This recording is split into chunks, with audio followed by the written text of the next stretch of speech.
নমস্কার, আমি নিবেদিতা। শুধুই গল্প নিবেদিতা চ্যানেলে আমার সকল শ্রোতা বন্ধুকে স্বাগত জানাই। অনুগ্রহ করে চ্যানেলটি সাবস্ক্রাইব করবেন। গল্পটি ভালো লাগলে লাইক ও শেয়ার করবেন। আমার আজকের নিবেদন বনফুলের একটি ছোট গল্প, ভিকু দ্য গ্রেট। আসুন গল্পটি শোনা যাক।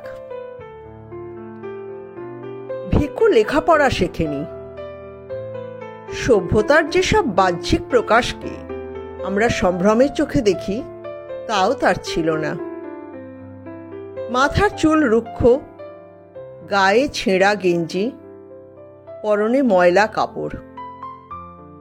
পেটে অন্ন নেই, কিন্তু তবু মুখে একটি সদা প্রসন্ন হাসি। আমার চাকর হয়ে বহাল হয়েছিল সে। তার কাজ ছিল বাসন মাজা, ঘর ঝাড়ু দেওয়া, কাপড় কাচা, এইসব। পারত না ভালো করে। আমি 9টার সময় অফিস চলে যেতাম, ফিরতাম সন্ধ্যার পর। ফিরে এসে শুনতে পেতাম গৃহিণীর নানা রঙের নালিশ। ভিকু এটা পারেনি, ওটা করেনি, পেয়ালা ভেঙেছে, বাজারে গিয়ে পয়সা হারিয়েছে, কাজকর্মে অত্যন্ত মাটো, ইত্যাদি ইত্যাদি। ভিকু এসবের কোনো প্রতিবাদ করত না। মৃদু হেসে একটু অপ্রস্তুত মুখে দূরে দাঁড়িয়ে সব শুনত। কিছু বলতো না নিজে থেকে। জিজ্ঞাসা করলে বলতো, মাইজি যা বলছেন সব ঠিকই। আমি এসব কাজ ভালো করে করতে পারি না। আমি খেতে গৃহস্থির কাজ করেছি বরাবর, তাই করতে পারি। এসব আমার তেমন আসে না। খেতে গৃহস্থী মানে চাষবাস। জিজ্ঞেস করলাম, কি ধরনের চাষবাস ছিল তার? নিজের জমি ছিল কি? ভিকু বললে, নিজের বিঘে 2 জমি ছিল। জমি আছে তাহলে চাকরি করতে বেরিয়েছো কেন? ভিকু কুণ্ঠিতভাবে চুপ করে রইল একটু। তারপর বললে, জমি এখন আর নেই, ছিল এককালে। বোনের বিয়েতে আর আমার নিজের বিয়েতে অনেক ধার করতে হয়েছিল। সেই দেনার দায়ে জমি বিকিয়ে গেছে। মহাজন যদি সুদের সুদ না নিত তাহলে বিকত না, কিন্তু মহাজন ছাড়লে না। ভিকু কাজ করতে লাগলো, প্রচুর বকুনি খাওয়া সত্ত্বেও। বস্তুত কাজ না করে তার উপায় ছিল না। আমার মাঝে মাঝে কষ্ট হতো, লজ্জাও হতো একটু। মনে হতো একটা অসহায় জীবকে কোণঠাসা করে আমরা যেন নির্যাতন করছি। অথচ সমাজে আমরা নিজেদের সভ্য বলে পরিচয় দিয়ে থাকি। আমরা নিজেদের কাজ নিজেরা করতে পারি না। যে অসহায় লোকটা নিরুপায় হয়ে আমাদের কাজ করে দেবার জন্যে বহাল হয় সামান্য বেতনের পরিবর্তে, তাকে অহরহ গালমন্দ করি। সমাজের এই রেওয়াজ। তা উল্টে দেবার সামর্থ্য আমাদের নেই। সুতরাং এইভাবেই চলতে লাগলো। গৃহিণীর অসন্তোষ এবং গালাগালির লক্ষ্যস্থল হয়ে ভিকু কাজ করে যেতে লাগলো অপটু হস্তে। একদিন গৃহিণী এসে বললে, তোমার ভিকু আজ আসেনি। তোমার সংসার কিভাবে চালাবে চালাও, আমি ওই এক কাঁড়ি বাসন মাজতে পারবো না। যদিও আমার এবং গৃহিণীর সহযোগেই একদা এই সংসার স্থাপিত হয়েছিল, কিন্তু গৃহিণী এটাকে অভিহিত করেন তোমার সংসার বলে। পতিব্রতা রমণীদের এইটাই কায়দা বোধ হয়। সংবাদটা শুনে বিব্রত হয়ে পড়লাম। কি করব ভাবছি, এমন সময় আমাদের পাশের বাড়ির ছায়ালু মিত্তির এসে হাজির হলেন। ছায়ালু মিত্রের নামটি যত মিষ্টি, ছায়ালু মিত্র লোকটি তত মিষ্টি নন। তাকে দেখলেই আমার আপাদ মস্তক জ্বলে যায়। কেমন যেন ভিজা বিড়াল গোছ ভাব। মুচকি মুচকি হাসেন, মিটিমিটি চান, আস্তে আস্তে কথা বলেন, অতি পাজি। ইমিডিয়েটলি একটা ব্যবস্থা না করলে সিসির ভারী মুশকিল হবে। মিটিমিটি চাইতে লাগলেন, তারপর ফিক করে মুচকি হাসলেন একটু। ইচ্ছে হলো লোকটা কান ধরে টানতে টানতে বার করে দিই। ইচ্ছে হলো বলি, তুমি নিজের চরকায় তেল দাও গে, সিসির মুশকিল নিয়ে মাথা ঘামাতে হবে না তোমাকে। কিন্তু বর্তমান সভ্যতার নিয়ম, যা ইচ্ছে হয় তা করা যায় না সব সময়। ভণ্ডামির মুখোশ পরে থাকতে হয়। তাই আমিও একটু মুচকি হেসে বললাম, দেখি। ছায়ালু মিত্রকে খাতির করবার বিশেষ কারণও ছিল একটু। ছায়ালু আমার স্ত্রীর বাল্যবন্ধু। ওরা 3 ভাই, দয়ালু, মায়ালু, ছায়ালু। এককালে আমার শ্বশুরের প্রতিবেশী ছিলেন ওরা। আমার বউ সিসি ছেলেবেলায় ছায়ালুদার কাছে গিটার শিখেছিল। বিয়ের পর গিটার শেখা বন্ধ হয়ে গিয়েছিল। আমি এখানে বদলি হয়ে আসার পর আবার হঠাৎ দেখি একদিন সমুদিত হলেন ছায়ালু। এ শহরে তিনি নাকি লাইফ ইন্স্যুরেন্সের দালালি করতে এসেছেন। শহরের এক প্রান্তে একটা মেসে থাকতেন। সিসির সান্নিধ্য লাভ করবার জন্য জোগাড় যন্ত্র করে ঠিক আমার পাশের বাড়িতে উঠে এসেছেন। সেটাও একটা মেস। সুতরাং আমার বাড়িতে গিটার বাদ্যের চর্চা আবার প্রবল হয়ে উঠেছে ইদানিং। এর মধ্যে বাসন মাজা বা ঘর ঝাড়ু দেওয়ার প্রসঙ্গ উঠতেই পারে না। সংস্কৃতি বাদ দিয়ে বাঙালির বাঁচা তো অসম্ভব। সুতরাং চাকরের চেষ্টায় আমাকে উঠতে হলো। উঠে বাইরে এসেই দেখি ভিকু উঠোনের এক প্রান্তে কাঁচুমাচু হয়ে দাঁড়িয়ে আছে, আর তার পাশে দাঁড়িয়ে আছে 15-16 বছরের একটি মেয়ে। ভিকু হাত কচলে সবিনয়ে বললে, হুজুর, আমি আপনাদের কাজ ঠিকমতো করতে পারছি না। আমার কাজ মাইজির একটুও পছন্দ হয় না। তাই আমি আমার বদলে আমার বউকে নিয়ে এসেছি।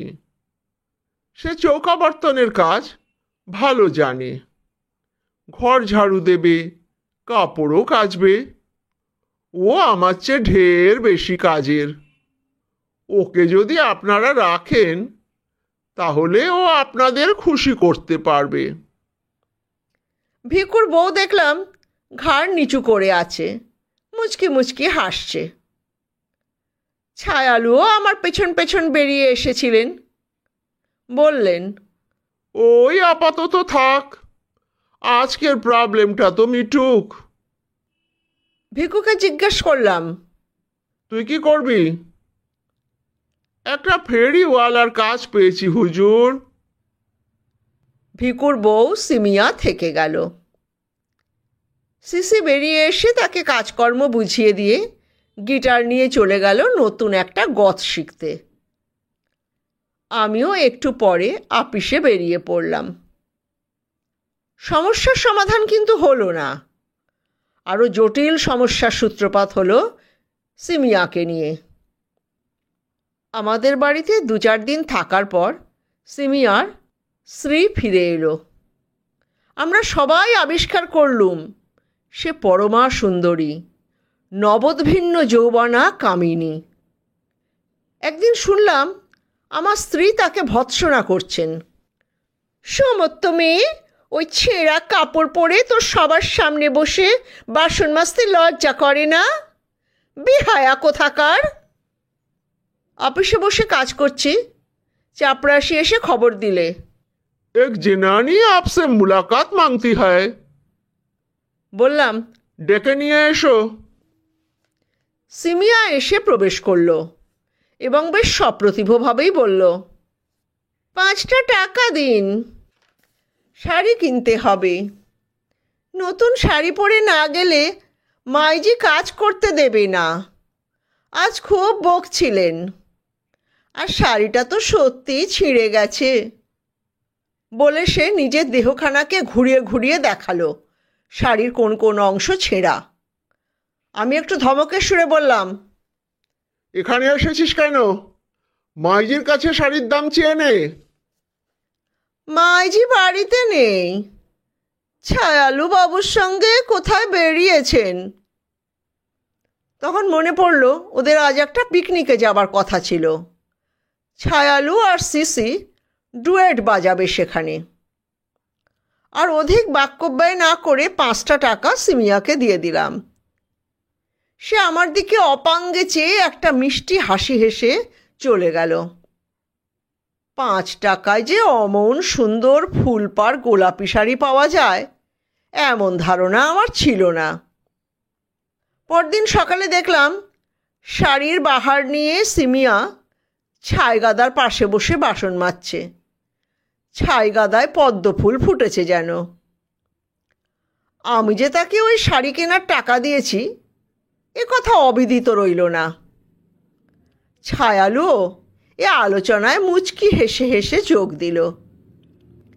গৃহিণী যেসব ব্যঙ্গতীক্ষ্ণ উক্তি করলেন তাতে যুক্তি ছিল না, ছিল জ্বালা। এর চেয়ে তুচ্ছতর কারণেও গৃহিণী ইদানিং জ্বালাময়ী হয়ে উঠছিলেন। সামান্য সামান্য কারণে বাদ প্রতিবাদে ঝড় বয়ে যাচ্ছিল আমাদের সংসারের উপর দিয়ে। সিমিয়ার ব্যাপারটায় আমি আর বাদ প্রতিবাদ করলাম না, চুপ করে থাকাটাই উচিত মনে হলো। কিন্তু কষ্ট হতে লাগলো গৃহিণীর ব্যবহারে। তিনি যেন আমাকে এবং সিমিয়াকে পাহারা দিতে লাগলেন। এইভাবে দিন কতক কাটল। হঠাৎ একদিন দেখি ভিকু এসে কুণ্ঠিত মুখে দাঁড়িয়ে আছে আমার বৈঠকখানা দরজার সামনে। কি খবর ভিকু? ভিকু বললে যে সিমিয়া আমার বাড়িতে আর কাজ করতে চায় না। মাইজি ওকে বড্ড বেশি বকেন।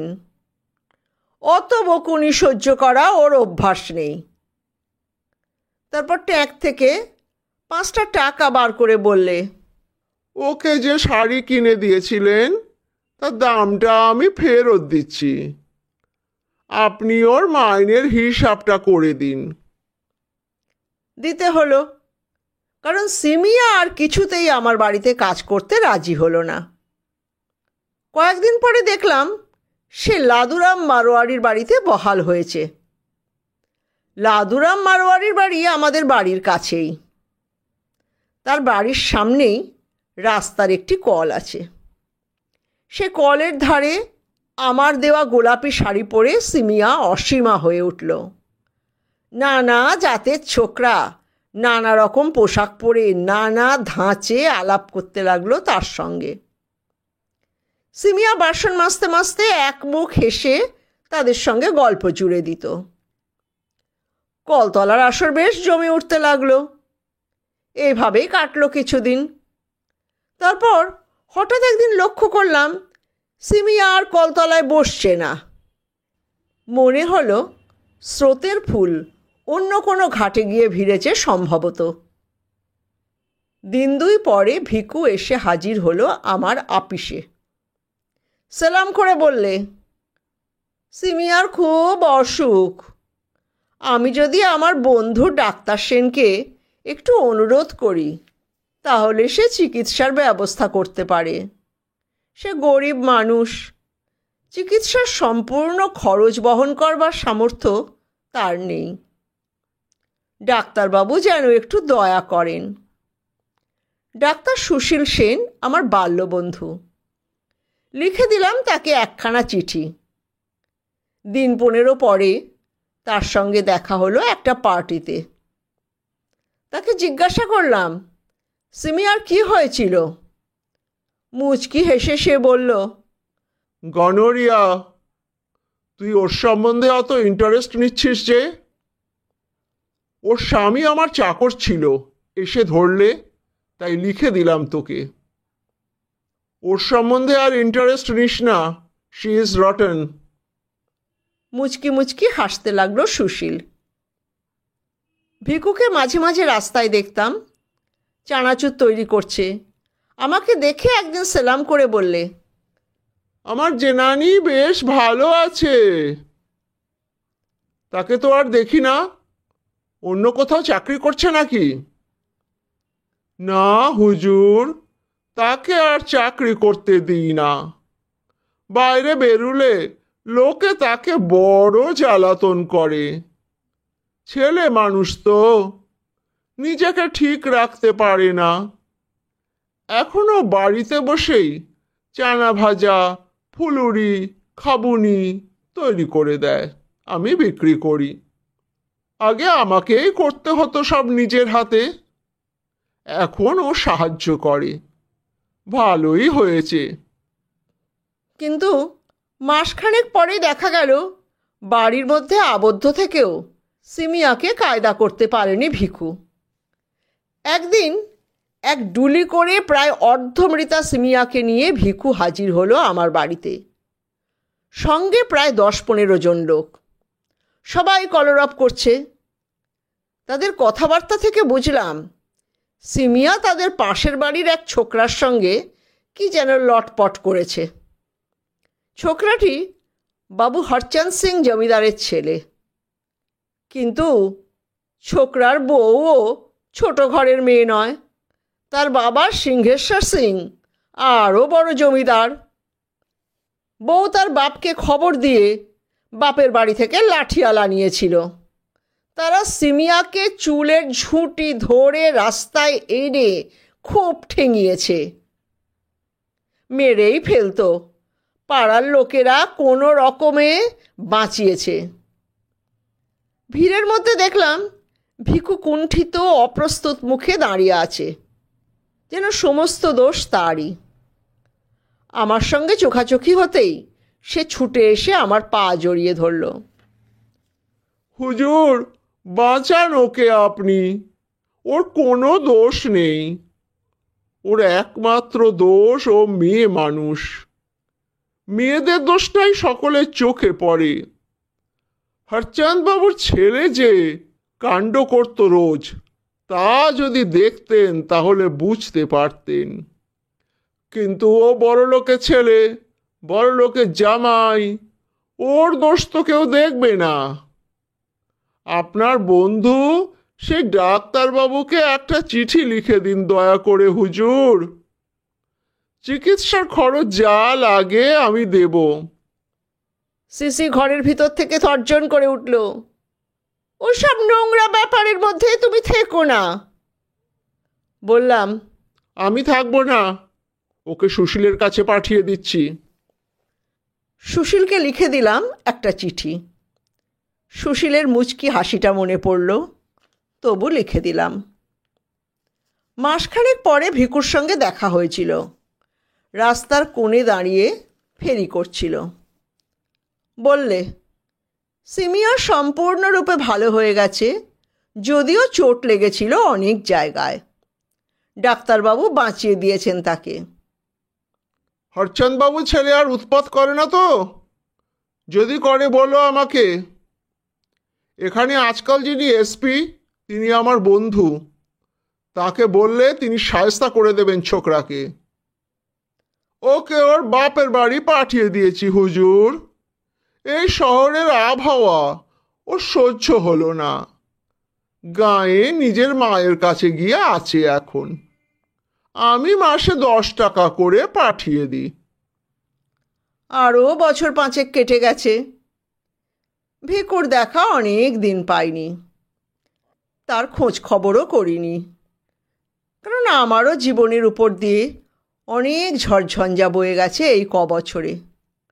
মাথার ঘায়ে পাগল কুকুরের মতো আমিও ছুটাছুটি করে বেরিয়েছি চারিদিকে। হঠাৎ সেদিন দেখা হয়ে গেল তার সঙ্গে। দেখলাম রিক্সা টানছে। ডাকলাম, রিক্সায় খুঁজছিলাম একটা। ভিকু, আজকাল রিক্সা চালাচ্ছ বুঝি? হ্যাঁ হুজুর। চলো তাহলে তোমার রিক্সাতেই যাই, আমাকে কোর্টে নিয়ে চলো। ভিকুর রিক্সাতেই উঠে বসলাম। আপিস না গিয়ে কোর্টে যাচ্ছেন কেন হুজুর? কোনো মকদ্দমা আছে নাকি? হ্যাঁ।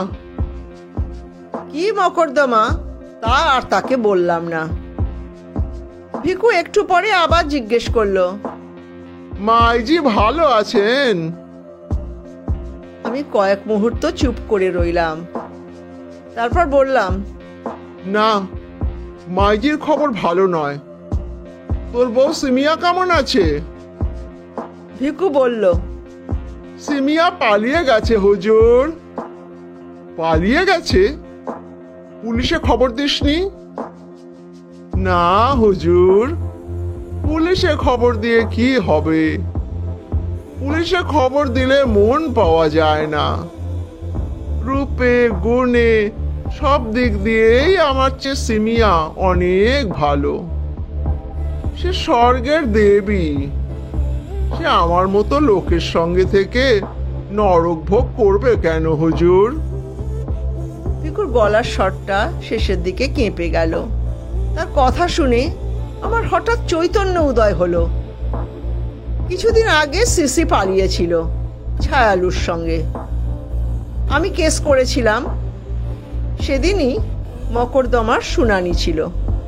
ঠিক করলাম আর মকদ্দমা করব না। ভিকুর সহজ জীবন দর্শনে সহজ সত্যটা যেন দেখতে পেলাম। আরো বছরখানেক কেটেছে। সিমি অনুতপ্ত চিত্তে ফিরে এসেছে আবার আমার কাছে। শুধু তাই নয়, একজন বিখ্যাত গুরুর কাছে মন্ত্র নিয়ে ধর্মে কর্মে মনও দিয়েছে। ভিকু আবার একদিন এসে হাজির। হুজুর, আপনার বন্ধু ডাক্তারবাবুকে আর একটা চিঠি লিখে দিন। সিমিয়া ফিরে এসেছে কাল, কিন্তু তার বড় অসুখ। পক্ষাঘাত হয়েছে, দুটো পাই পড়ে গেছে। ভিকু হাউ হাউ করে কেঁদে উঠল।